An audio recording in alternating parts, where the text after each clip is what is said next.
की शादी को 5 साल हो चुके थे, लेकिन अभी तक उनका कोई बच्चा नहीं हुआ था। इसकी वजह से शीतल और अभिमन्यु परेशान रहते थे, लेकिन उन दोनों से ज्यादा परेशान थी शीतल की सास, यानी अभिमन्यु की माँ जानकी देवी। जानकी देवी चाहती थी कि जल्दी से जल्दी उनकी गोद में पोता या पोती आ जाए, और इसीलिए वो अपनी बहू शीतल को लेकर एक दिन हॉस्पिटल पहुंची। डॉक्टर मैडम, जरा ठीक से चेक करके बताइए ना, कई बड़े बड़े डॉक्टर को दिखाया है, लेकिन मेरी बहू माँ ही नहीं बन पाती। मैंने शीतल को बहुत अच्छे से चेकअप किया है। देखिए, बात यह है कि शीतल के अंदर माँ बनने की कैपेसिटी नहीं है। ये आप क्या कह रही हैं डॉक्टर साहब? कोई तो इलाज होगा ना, कोई दवाई दे दीजिए। देखिए, कुछ प्रॉब्लम ऐसी होती है जिनका कोई ट्रीटमेंट नहीं होता। आई एम सॉरी टू से, लेकिन शीतल कभी माँ नहीं बन सकती, क्योंकि उसकी यूट्रस में अंदर से ही कुछ प्रॉब्लम है। घर आने के बाद क्या हुआ माँ? कहाँ लेकर गई थी आप शीतल को? अरे कहाँ लेकर जाती, डॉक्टर मैडम के पास ले गई थी, लेकिन तेरी बीवी तो कभी माँ बन ही नहीं सकती। मम्मी जी, इसमें मेरी क्या गलती? अगर अंदर से कोई प्रॉब्लम है तो उसमें मैं भी कुछ नहीं कर सकती। जानती हूँ, ये बात डॉक्टर के मुंह से सुन चुकी हूँ। अब दोबारा मेरे सामने इस बात का गाना मत गा। अरे माँ, परेशान होने की जरूरत नहीं है, हम सोचते हैं ना कुछ। अरे क्या सोचेगा तू? जब डॉक्टर कह चुका है कि तेरी बीवी माँ नहीं बन सकती, तो पता क्या सोचेगा तू? कहाँ से लाएगा बच्चा? माँ, ये तो मैं भी नहीं जानता। अभिमन्यु, क्यों ना हम अनाथ आश्रम से एक बच्चा गोद ले आए? क्या फर्क पड़ता है बच्चा हमारा हो या गोद लिया हुआ? आई बड़ी बातें बनाने वाली, क्या फर्क पड़ता है?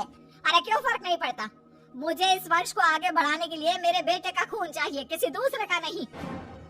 लेकिन माँ, आप जानती हैं कि ये अब पॉसिबल नहीं है। मैं कुछ नहीं जानती।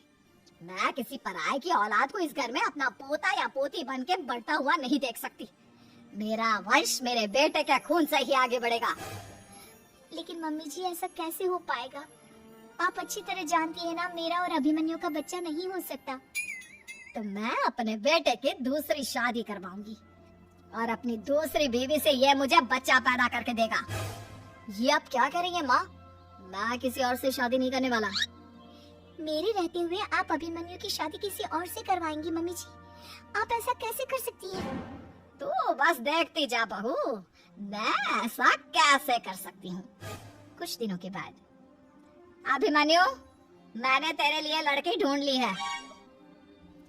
माँ, मैं आपको कितनी बार समझाऊं, मुझे किसी से शादी नहीं करनी है। पहले मेरी बात सुन। ये जो चमेली है ना, हमारे घर में काम करने आती है, वो तुझसे शादी करने के लिए तैयार है।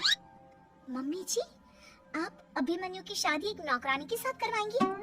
वो इसलिए क्योंकि चमेली दिखने में बहुत खूबसूरत है, बच्चा भी सुंदर ही होगा।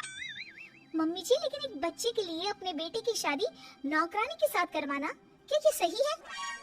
अगर अभिमन्यु ने शादी नहीं की ना, तो मैं अपनी जान दे दूंगी।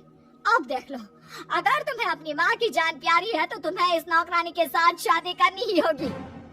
इस तरह जानकी देवी अपने बेटे अभिमन्यु की शादी नौकरानी चमेली के साथ करवा देती है। कुछ दिनों के बाद, नौकरानी से मालकिन बन के तो मजा आ गया, अब तो मैं इस घर की मालकिन हूँ। देखो, अपने आप को ज्यादा मालकिन समझने की कोशिश मत करो।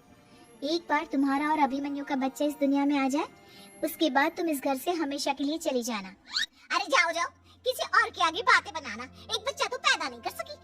बढ़िया आई, जाओ जाकर मेरे लिए कॉफी बना कर लाओ।